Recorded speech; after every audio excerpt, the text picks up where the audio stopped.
Karwan assembly हल्के के टोली चौकी डिवीजन में जो हालिया बारिश से सबसे ज्यादा मुतासिर हुआ है, वहां कारवान के मजलिस की रुकन असम्बली कौशल मोहिउद्दीन की निगरानी में जेएसएमसी का अमला राहत और बचाव के काम में मसरूफ है।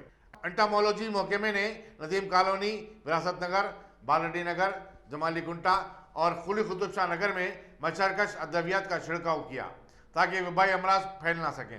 कौशल मोहिउद्दीन ने एनडीआरएफ और गोलकुंडा के इंस्पेक्टर पुलिस के हमरा मुतासरीन के तख्लीकी ऑपरेशन की निगरानी की। नसीरुद्दीन और हारून फरहान के बशमूल मस्जिद के तमाम कॉरपोरेटर्स, इब्तदाई मजालिस के सुदूर और मुतमदीन भी अवाम की मदद के कामों में सरगर्म हिस्सा ले रहे हैं।